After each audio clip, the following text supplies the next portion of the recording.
begin that process now before I forget. And so we are now recording, and it's fine if others continue to trickle in as we begin with these general reminders. So welcome today. If you are here for our continuing ed event with presenter Shauna Costello, you are in the right place for wait, that counts as supervision. Today is in fact May 11th. It is 7 o'clock Eastern time, which is the time zone I am in, but probably may or may not be the time zone that you are in. We have folks from not only all over the US, but some folks joining us from other parts of the globe today as well, and all are welcome. We are offering a free supervision continuing ed unit today. I'll be providing some very specific directions on how to get that here in a moment, but I'm going to hold off on those directions just to give folks another minute or two to sneak into the room before we get started. So what I'm going to do first is let you know who is hosting this. So we are the Open Educational Resources Special Interest Group. I'm going to ask if Dr. Howard, my colleague, if they would please kindly put our web address in the chat. If you are not a member of the SIG, we would invite you to join us. We are a special interest group of ABAI. We have a mission to promote the adoption, creation, and dissemination of open educational resources in our field of applied behavior analysis. We would love for you to join us. We are a free special interest group to join. We do offer some special continuing ed events like this that are free to access. We share information about other like-minded activities and free to access opportunities. We give you an opportunity to join us and share your thoughts and identify resources that may be open access or open educational resources with other members of the group as well. We would invite you to join us. If you manage to join our group here in the course of the next week, you will receive an invitation to join our annual business meeting, which will be held via Zoom next Thursday. So it's a perfect time to join our special interest group. So if you are here for continuing education credit, here are your directions to receive it. It is a 3-step process, and you need to complete all 3 steps if you would like to receive continuing education credit today. The first, and you can do this now, please, is in the chat, either directly to me or just to everyone in the chat. If you would please type your first and last name as you registered in the chat, and I will make a notation that you have done that. That is your check-in. So first and last name in the chat, either to me directly or just to the group. That will be your check-in. So checking in is the first step. Then at the end, you will receive a prompt to do the same thing to check out. That will be the second step of 3. So checking in, step 1, you will receive a prompt to check out. That will be step 2. And the third step is you will also receive a link at the end of today's session to complete an evaluation. That will be step 3. If you complete all 3 steps, checking in, checking out, and the evaluation, all 3 of those, you will, within a few days, receive a certificate. I say within a week, but usually my turnaround is within a couple of business days. You will receive your certificate by email. So please remember to do those things. So if you have not yet already done so, please go ahead and check in with your first and last name. Those continuing ed certificates, your continuing ed credit is sponsored by my home institution, that's Mary Baldwin University, and I'll try to get those to you as soon as possible. I do now want to turn our attention to our guest speaker today, Shauna Costello. Shauna earned her Bachelor of Science degree in Psychology, Behavioral Studies, and her Master of Arts degree in Behavior Analysis from Western Michigan University while studying under Jessica Van Straten in May of 2015 and became a BCBA, currently finishing up, maybe done, her Master of Public Policy at Michigan State University, hoping to bring the field of public policy and the science of behavior together, creating conceptual analyses of human behavior while informing policy research, improving policy creation and compliance processes, while disseminating the importance of a relationship between those two fields. She's worked in clinical, educational, and organizational behavior analysis as the coordinator of an ABA program in Metro Detroit and Flint, has worked as an adjunct faculty member at Oakland University in Rochester and at Florida Institute of Technology.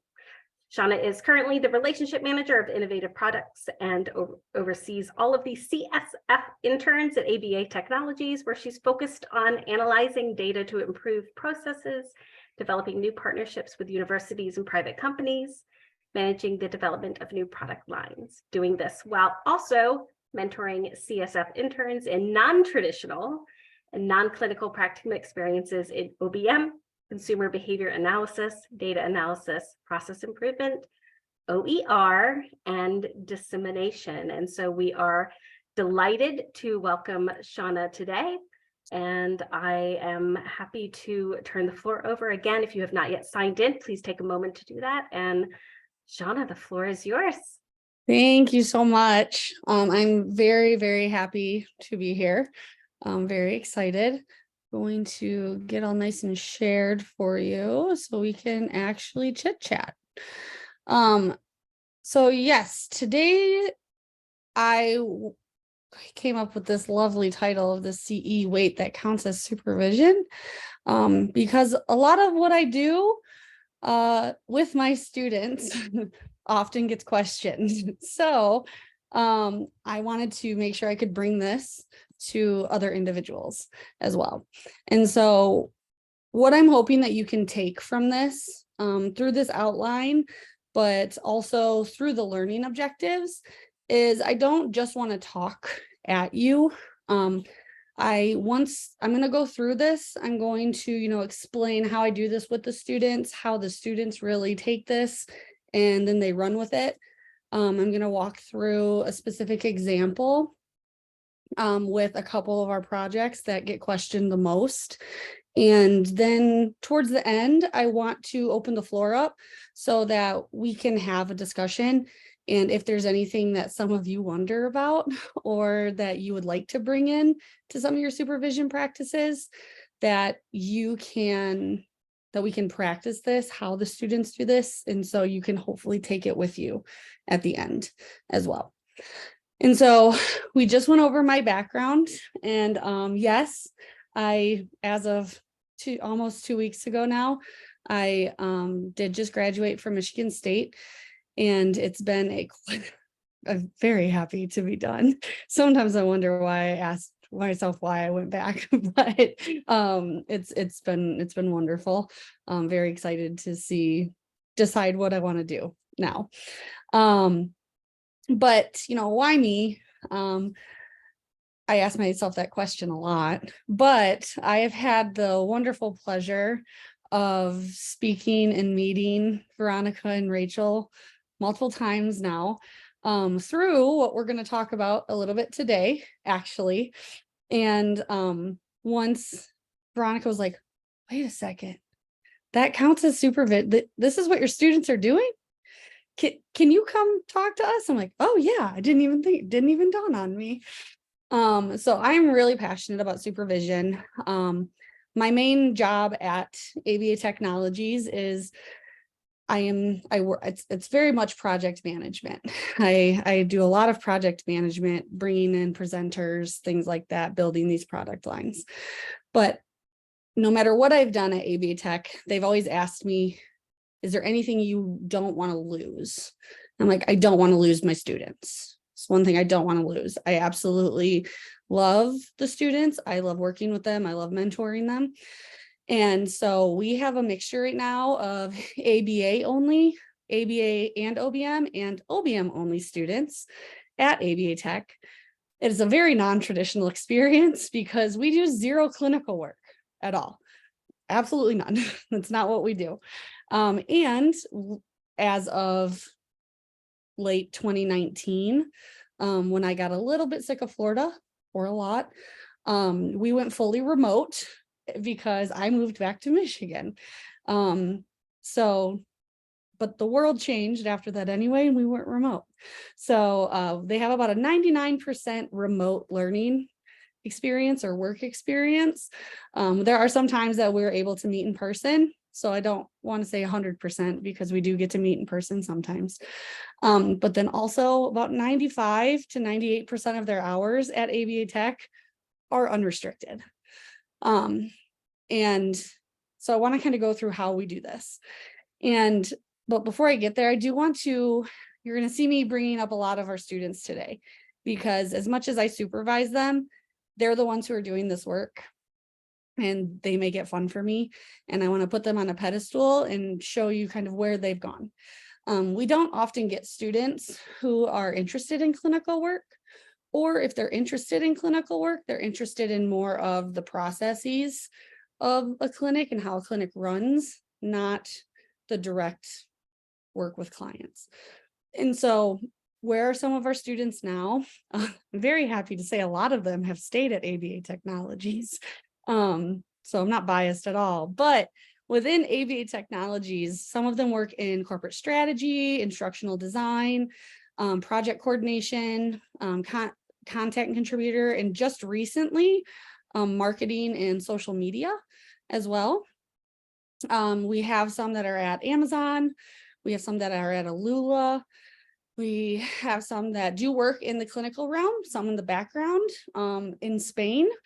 And that actually happened during the pandemic. So I was very happy to say I got to supervise a student who was in Spain during the pandemic. But also we have a few of our students who are now currently in, or in the fall, they'll be entering in to a PhD program. One at WMU with Heather McGee. And then in the fall, we have one going to UF with Dr. Nicole Gravina. And then another one in the fall going to Kansas with Dr. Claudia Dozier as well. So I'm very proud of them all. And I still hear and talk to them all the time. So, but let's get into the stuff you came for. So I'm going to put in the chat right now a poll. Before I put this in there, just know you do not have to put your name or anything in there. You can just push skip. This is just to get, I just want to see where all of you are coming from. So if you guys could all, if you have the hands, if you could take that poll, and can you still see this poll, everybody? How I switch screens? Yes. Cool, perfect. It was like I was trying to get this all going good before we got here. I just want to see where people are coming from. And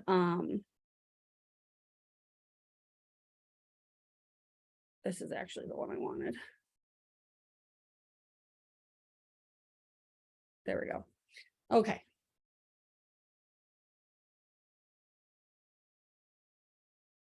Perfect.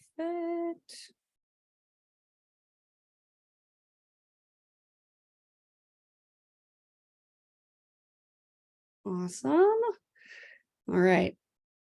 This is kind of what I was expecting.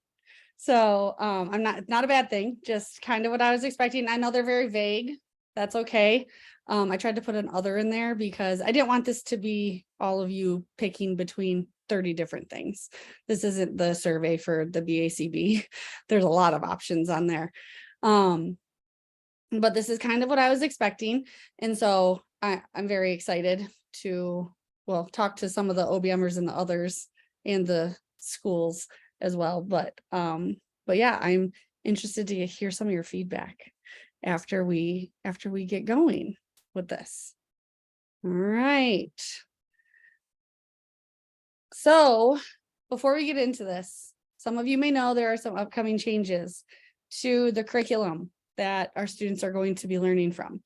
This is coming in a couple of years, and mostly I've heard panic. It's mostly what I've heard firsthand, but I want to, from my perspective, and hopefully you'll see this as we go through, with some of the changes with inserting some of the freestanding OBM courses and inserting some of these other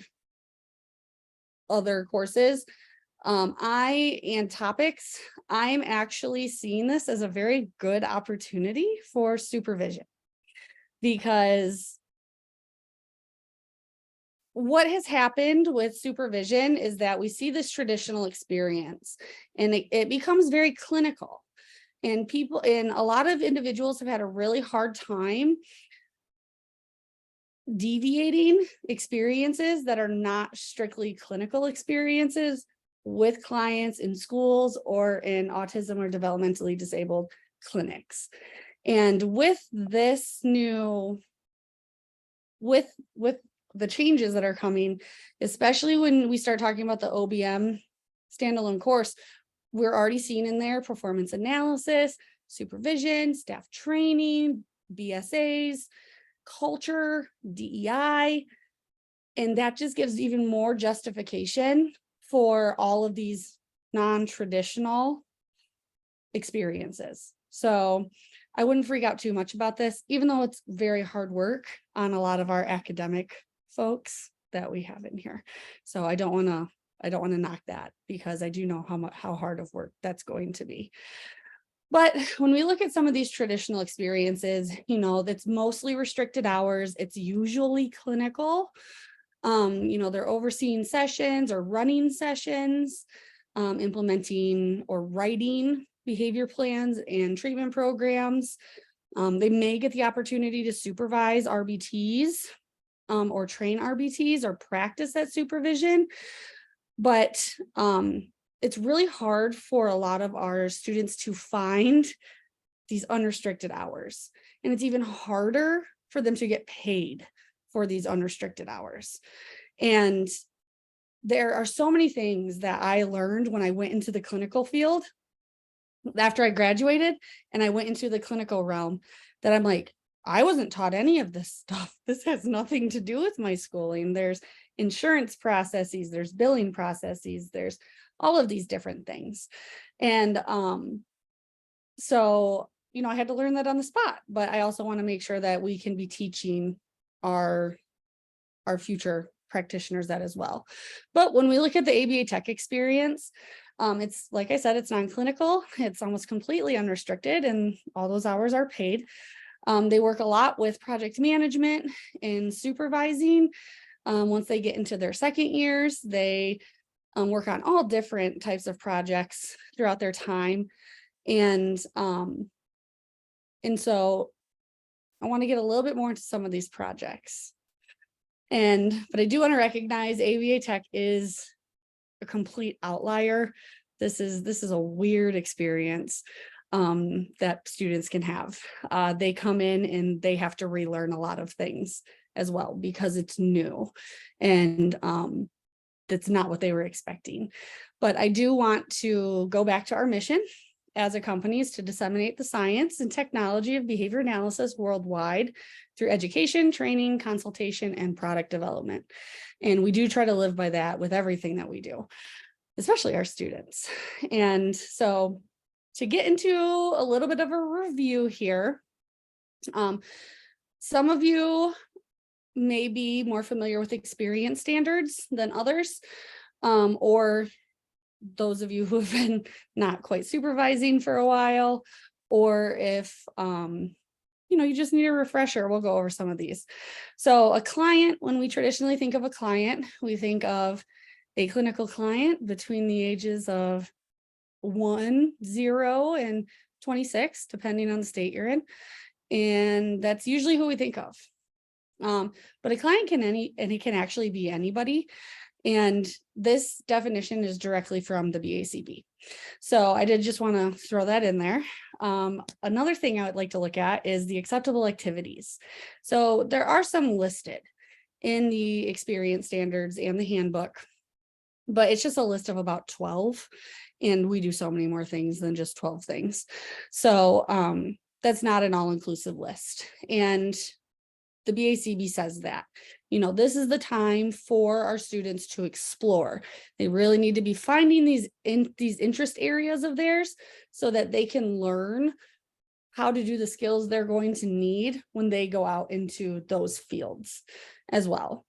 And also one of the things too that they put right in there is, can the BACB tell me that this counts or not? No, they can't, because what I really pride myself in for my supervision is every student of mine, their goals are unique, and all of their supervision experiences are different,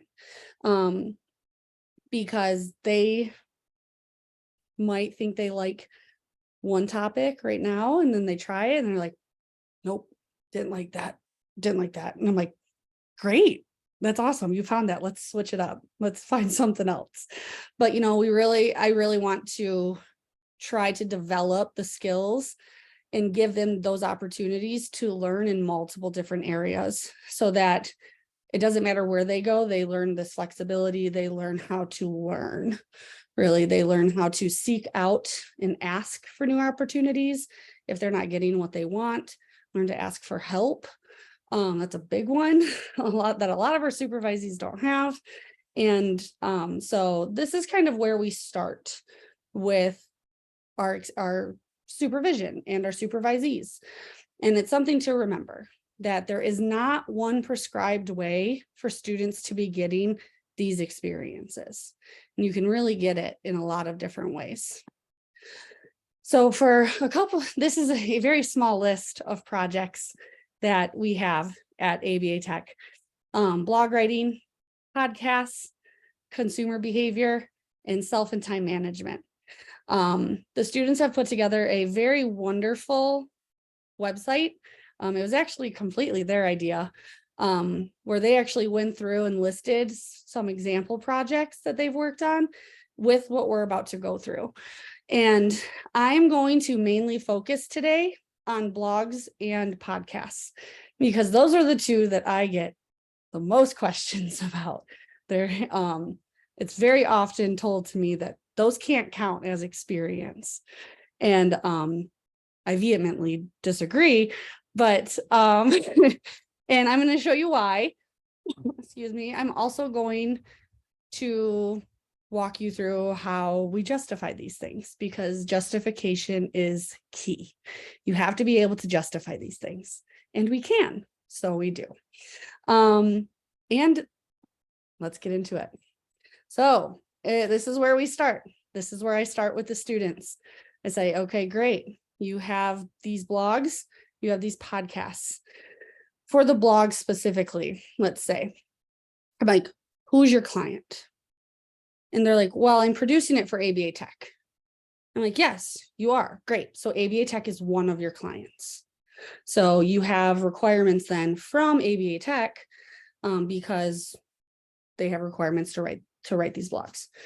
On the flip side, their other client is their audience. It's who they are going to be tailoring their blog and their blog topics to.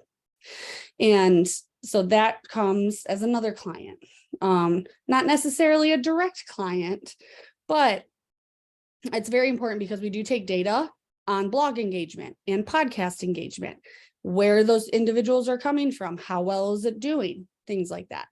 So we do have data on those things. And then also when we look at the acceptable activities, they're looking into researching issues, interviewing, networking, reaching out, learning to write in a very different way than academic writing, which is very important, and disseminating behavior analysis. Specifically for the blogs and the podcasts, we really try to focus on non-academic writing. My students specifically are going to learn their academic writing from their programs. And that's where they get their academic writing from. But the academic writing does not work with everybody. It doesn't work with many of the clients they're going to come into contact with. And a vast majority of our field does not go into academia. So they have to learn how to write for a non-academic audience. And let me tell you, it is really hard for them. It is really, really hard. I will get first blog drafts that look like an academic paper. I'm like, great first draft. Let's get some feedback. So writing and learning to speak behaviorally, but in layman's terms, is very important. And then I sit down with them and I say, okay, great. Let's look at the task list. Where in the task list does this fit? And we both pull up our task list and we take a minute and we go through and we write down the task list areas. I say, okay, great. That's what you got. Wonderful. How does it fit into concepts and principles? How does it fit into ethics? How does it fit into philosophical underpinnings? And they learn to talk exactly how what they're writing about or what they're creating fits into the task list.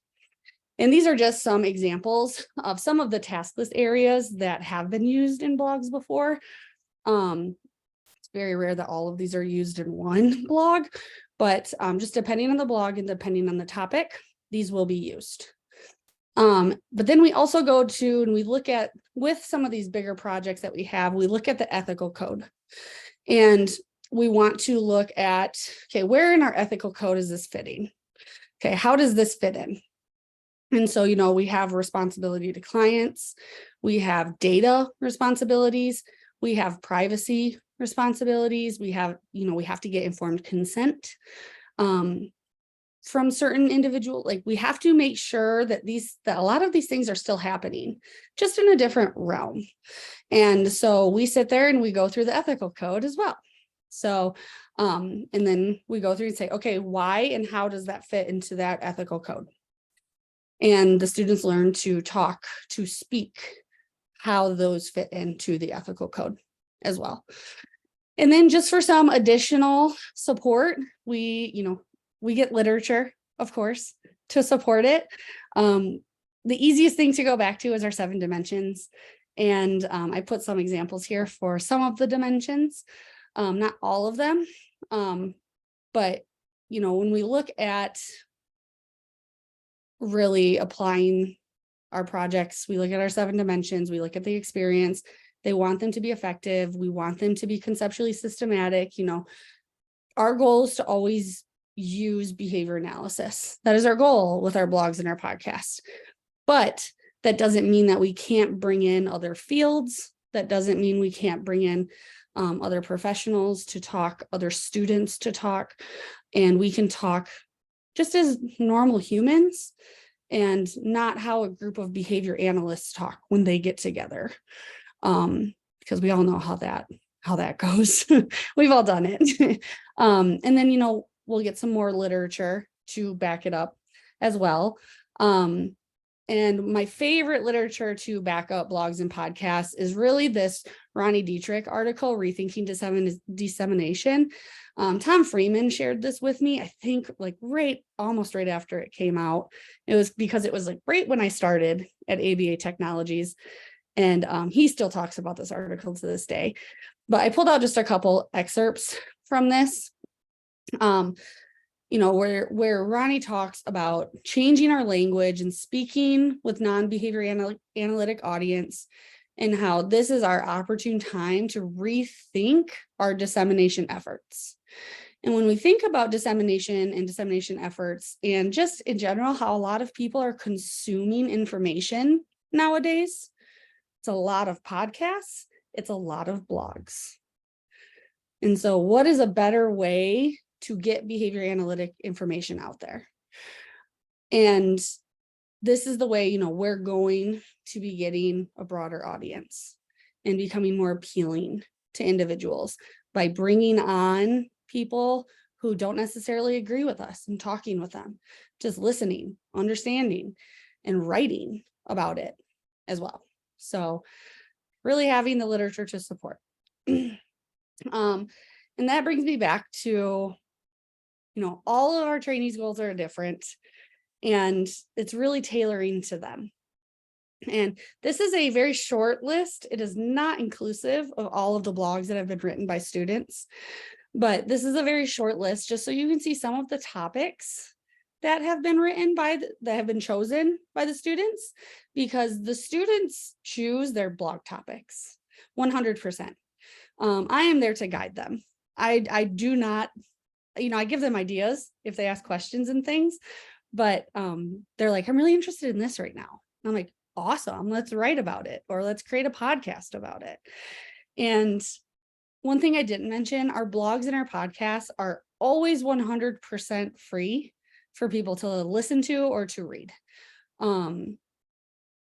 So, please go ahead and read and listen. We would love it. The students would love it. But I'm going to go into a couple examples of the student blogs here in a minute. But one thing I do want to point out is that over here, we've actually had I've had the opportunity to work with a couple international students. And it was their goal to be able to bring behavior analysis back to their countries with them. And so we had one student who was from Malaysia, and her goal was Malaysia's not really big with ABA right now. It's really not. But she did so much for us. She wrote this blog called Mysterious Science because it's how it feels sometimes. But she made it available in English and in Mandarin as well.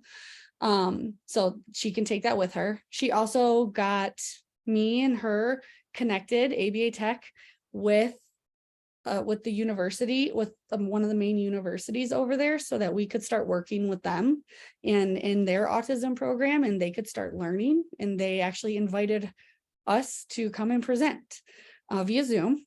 That time difference is fun. The time difference is very fun, but they invited. So all of this came from writing a blog. So that was amazing. And we also had another one of our students, Jaime, who is from Spain. He actually, when he was actually back, he was back in Spain at the time. He was able to go to a university in person and interview some of the faculty there as well, and write a Q&A, not only in English, but also in Spanish. And so, it's really a vast array of what they write about. And it doesn't always stick to what they actually end up doing after they're done, which is great and fine. So we have Victoria, who wrote about the role of the RBT. It's a great article, by the way, if you work with RBTs, highly suggest. But Victoria is now a project manager. So she's actually a project manager now. But this is what Victoria was interested in at the time. And I'm like, great, let's write about it. Let's figure this out. Kelsey was interested in trauma. And so that's what Kelsey wrote about, was really applying behavior analysis to these mentalistic terms that we hear a lot. So as we like to call it at ABA Tech, behavioralizing things. We like to behavioralize things because we think we can do it to everything. So it's probably a shared sentiment, but so that's what Kelsey wrote about. And Kelsey's actually doing her thesis on training medical professionals, actually. So look for that, because I guarantee that's going to be published as soon as she's done with it. So she's finishing up her thesis right now. Maddie wrote about how do ethics apply to OBM, and do they apply to OBM? And Maddie actually is one of our most testing out students that I've had in a while, and I love it. Maddie's really interested in OBM and is actually doing her thesis on sports safety, so in cheerleading, actually. But Maddie is actually very interested in consumer behavior analysis and marketing and social media. And so looking at data from a complete human behavior and data, and from a completely different angle than we're used to doing it, but it can still be applied. And then we have Abby, this is probably the exact opposite of Maddie, Abby knows what they want to do. And it is, it's workplace, it's workplace culture, inclusion. So Abby wrote about burnout, recognition and prevention, also a great one as well, because I know we all feel burnout. And one other that I want to show as an example is from Vince. He actually wrote a 7-part blog series on OBM, and he did this not just for ABA Tech. He did this for him. He wanted to learn. It is not taught to a lot of people how to get into the field of OBM. We're all on these social media groups that they're like, I want to get into OBM. How do I do it? People don't know, because OBMers are not a real thing. Like, people don't call themselves OBMers. That's not really a thing. So what he did is he went into the BACB, took the OBM fields that they count, and he broke it down into real world. He's like, okay, if I want to go get a job in behavior-based safety, what are the actual job description? What are the actual job titles that are listed? Some of them that are listed there, and what are the skills or certificates or training that is needed in that field? And he did that for all of them. And then on his last step, he actually went and talked with 4 different OBMers. He interviewed 4 different OBMers. The one I put up here is Kelly. For now is Kelly, and got all of these questions for them, talked with them. And from there, Vince actually worked on, he did exactly what he needed to do for his professional career. And he actually went and is now a consultant at Alula. So not only was this helping him gain skills, but he was actually learning how to get the job he wanted after he was done. And so justification is key. It is really key. And let's see. Perfect. So I've seen the chat increasing, but I wanted to take some time to answer questions but before we get to some questions, does anybody feel comfortable having, giving some areas or projects or things along those lines that you think may fit, but you're not sure how? Does anybody feel comfortable with that? Anthony? Yeah, go ahead. So I have a couple of supervisees, and I was thinking of creating a presentation or training on how to implement DTT in a preschool setting. Okay. So are you talking about, what information do you have right now, and what information would the supervisees be gathering? So the supervisees would be creating or gathering the research, any videos, any resources, if it's actually happening in daycares or preschools, discrimination training as well. So that's what I'm like trying to figure out. And so that's why this came out. I was like, oh my God, I can ask this question. Perfect. All right. Is everyone ready? This is what we're going to do. I'm going to do exactly what I do with my students. Okay. I want not just you, Anthony. I want everybody to open up your 5th edition task list right now. That's what I want everybody to do. I will even share it because I think I have it open. Look at that. It's like I'm presenting on it today or something. All right. So this is what I do with my students. We sit here and we're like, okay, great. That sounds like a great project. While everyone's opening this up, I'll tell you just a little story. When we take in first years every January, I give the first years about 2 weeks to tread water in the deep end. And then I come back to them, and as a group, we come together and we're like, okay, what projects have you worked on in the first 2 weeks? Now we're going to do this so that they can learn to justify, because they're like, we have no idea how this, what are we doing? This doesn't count. Okay, so all of us have heard what Anthony has said about this training, what the supervisees are going to be doing with it.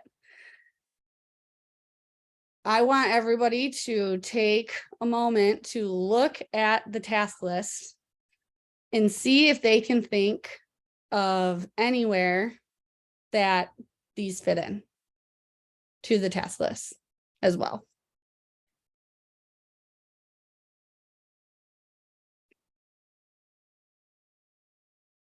So I'll give it just about a couple minutes, and then we'll come back around together.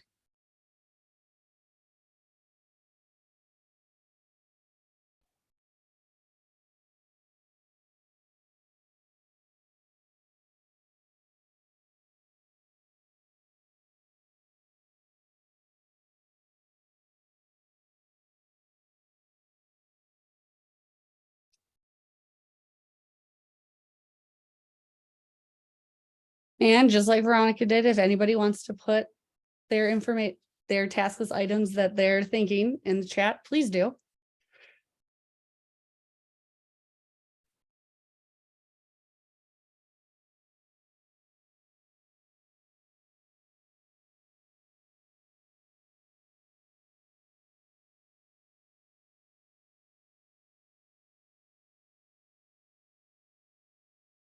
Okay, so as these are coming in, I'm going to start going through some of them. So we have G9. Let's look at G9. So we have use discrete trial, free operant, and naturalistic teaching arrangements. I think that one fits pretty well. So Anthony, we have one. We have H5 and H8. So H5 is plan for possible unwanted effects when using reinforcement, extinction, and punishment procedures. And then we also have 8, which is make database decisions about the need for ongoing services. And then a lot of the H's people are saying as well. And I think that some of the H's could fit in if they're looking to actually implement the interventions in these school settings. So you have to look to see, where they're actually going to be implementing these. Are they going to be implementing them, or are they just going to be providing, the training and things, and, gathering the background information and presenting a training, or will they be there to actually implement these things? Let's see, we have I2, establish clear performance expectations for the supervisor and supervisee. That one is a 100% yes, because Anthony, that's something you're going to be doing with them. Is you're going to be establishing what is expected of them for this training as well. Let's see, we have an A5. Describe and define the dimensions of ABA. Andrew, how would you fit that to this one? Just because I know you'll answer me.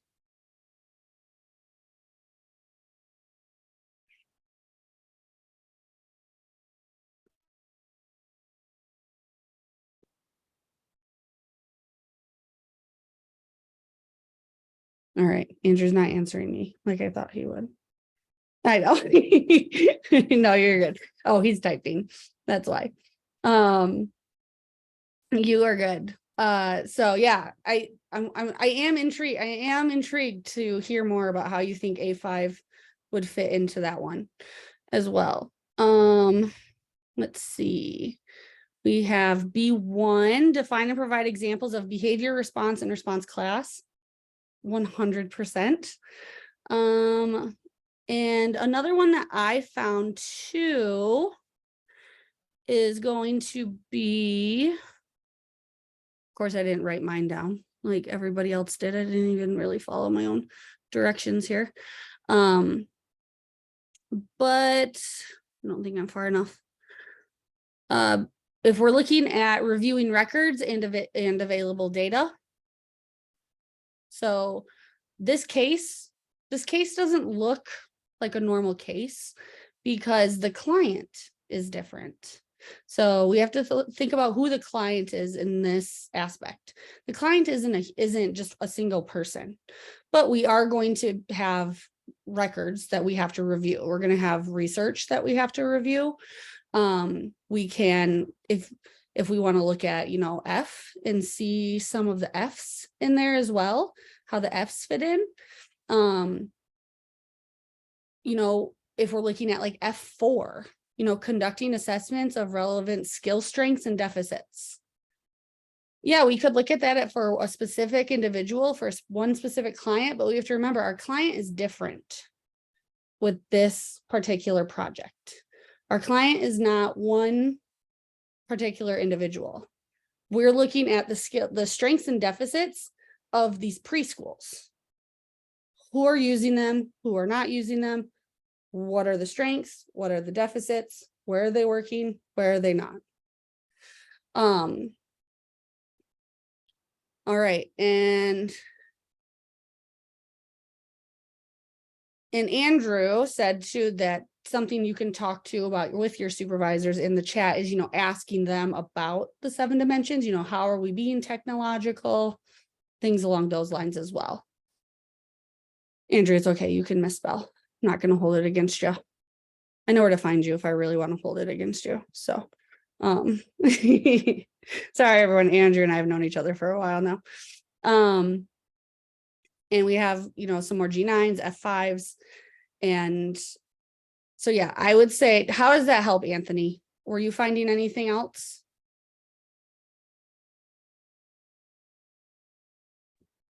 No, this helped a lot. Okay. Just structuring, because this is just my third or fourth week of even starting supervision. Okay. So like, Good luck. yeah, I know. So that's why I'm like, okay, I need to, like, any assistance, supervision that I need for my supervision, which would be an ethical code, I need to do. Yes. Yep. And just know it takes time. You're gonna be learning. I was not a good supervisor when I first started. Are we able to contact you for any? Yes. So I just put this up on this other screen so people can see it, but here is my email. I'll put it in the chat too when we're done. But there's my email if anybody needs it or wants it. But Anthony, back to your example too, I would also look at some of the C task list areas when we're talking about data and, you know, what are they measuring? What data are they pulling? Things like that when you talk specifically about data as well. So just a heads up.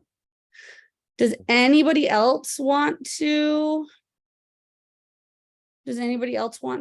talk about any specific? Yeah, Yeah, Brian. so I have a fun situation where somebody who is remote living, low income, can't afford to pay for supervision, and I'm collaborating with other BAs who are open, community oriented in mind to provide supervision.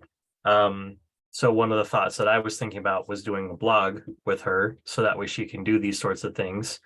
And she's interested in not just ABA, but like linguistics and ABA and how they interact together.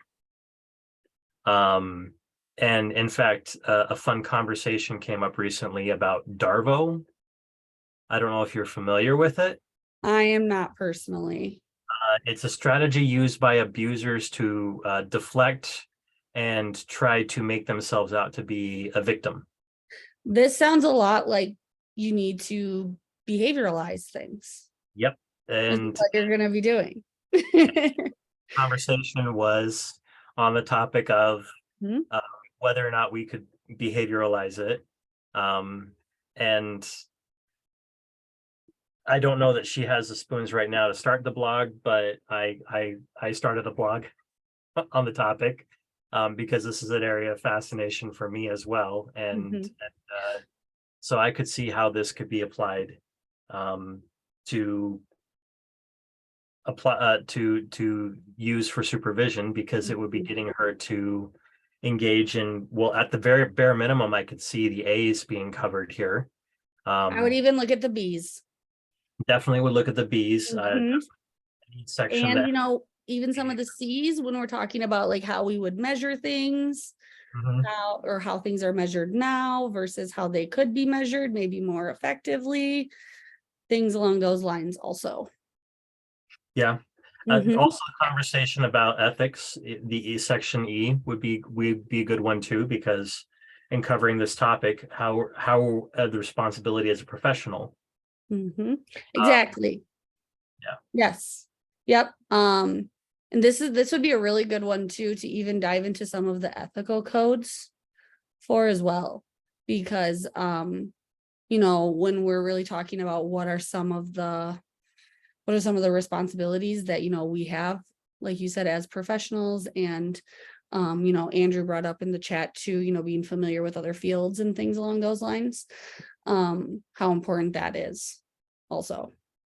So good. I'm glad that you're already seeing that. All right.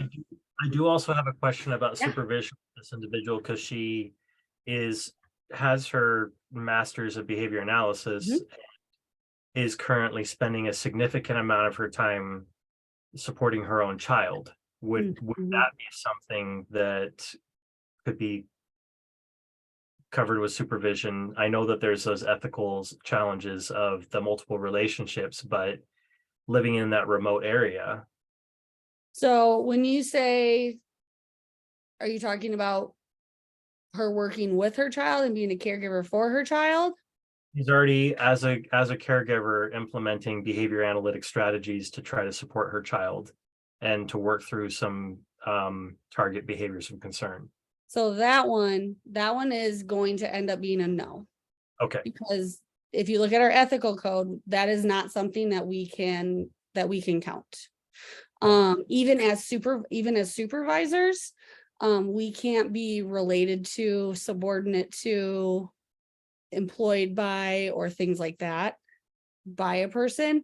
So that one is a little bit more clear for me, unfortunately. sure I it would was a love no. to just say yes. I would love to say yes to that one. Pretty sure it was a no, but I figured since you have some experience with non-traditional approaches, double Yeah. check. I know. I trust me. I wish I could say yes. I say yes to a lot of things. I've become a yes person. But that one, unfortunately, is definitely a no. All right. I know we're coming to the end here.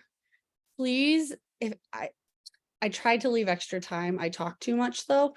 But if anybody has any questions, or if you want to meet with me to talk about something, please let me know. I'm very happy to meet. I would love to hear about things. I am also looking to potentially start partnering as well, to start building some of these non-traditional experiences for more people, just because I don't hear about them too frequently. So I would love to hear from any of you as well. Shauna, thank you. I would like to pose a question if you don't mind. Well, I don't mind. I just didn't Alright. want everyone, I didn't want to keep Just everybody finding past out the and, time too much. Full disclosure, right now I'm not engaging in any supervision currently myself, but one of the questions that I think about in this sort of non-traditional setup, which is exciting, but I wonder about when I look at what the requirements are for supervision, is can you talk a little bit about how you address the requirement of observing the supervisee with the client requirement? Yes. How do you do that in this non-traditional sort of setup? So that's a really good question. I didn't even think to address that, but yes. So we are very lucky at ABA Tech that we have a lot of different teams that our students kind of internally consult with. So we have a marketing team, we have the HR team, we have the instructional design team, all of these other product teams as well that they work on. And I very frequently get to be a fly on the wall in a lot of those meetings that they're having with other individuals in the company, that they're producing these things for clients. So a lot of my colleagues at ABA Tech become the clients for our students. So, and I love it because they're very willing to give feedback as well. It's a pretty good learning environment because they all understand that they're students, but that is how we do it at ABA Tech. And another thing that I do as well is I also push our students, depending on what they're looking for, to get outside internships in the fields that they're interested in as well. So that is another thing that I push some of our students to do if that's what they're interested in. We've had a student who had an internship at NASA before, and things along those lines. And sometimes we've also had, some that have worked with Linda LeBlanc and her consulting company, and some with others here and there. And so just depending on what that partnership looks like, sometimes I also have the opportunity to go and sit in on some of those things as well, because I'm also their supervisor for that. So I go in and sit in on those things also, just depending on the relationship that we have with the outside internship as well. So that is how we do that. Thank you. Yes. Dr. Howard. We've got a great question in chat, and I just want to leave this space uncomfortably open for a moment, just in case the author wants to unmute and ask their question here.